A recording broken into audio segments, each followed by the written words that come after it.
2024. Kesempatan ini saya akan membahas tentang ilmu hukum pidana.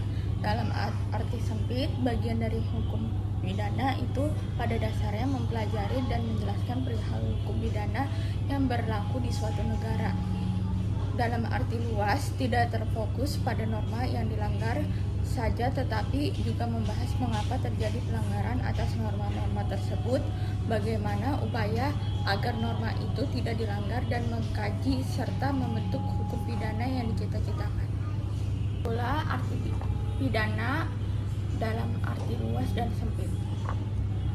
Saya akan menjelaskan tentang hukum pidana, yaitu kriminologi.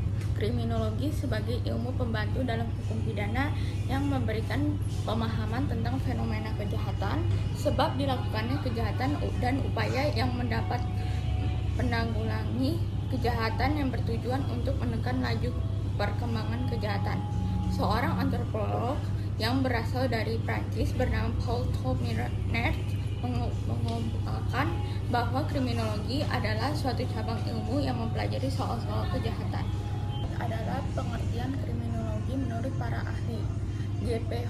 Nagel, kriminologi merupakan suatu ilmu pengetahuan empiris yang dihubungkan dengan norma hukum yang mempelajari kejahatan serta proses-proses formal dan informal dan kriminalitas, situs kejahatan penjahat-penjahat masyarakat, sebab-sebab dan hubungan sebab-sebab kejahatan, serta reaksi dan respon-respon resmi tidak resmi terhadap kejahatan penjahat dan masyarakat oleh pihak di luar penjahat itu sendiri. Menurut W.A. Bungar, ilmu pengetahuan yang bertujuan untuk menyelidiki gejala kejahatan seluas-luasnya. Dan secara umum, yaitu kriminologi adalah untuk mempelajari kejahatan dan dari berbagai aspek sehingga diharapkan dapat memperoleh pemahaman mengenai fenomena kejahatan dengan lebih baik. Tujuan secara konkret untuk 1. Bahan masukan pada pembuat undang-undang, pembuatan pencabutan undang-undang. 2. Bahan masukan bagi aparat penegak dan proses penegakan hukum dan pencegahan kejahatan non-penal terutama Polri. 3.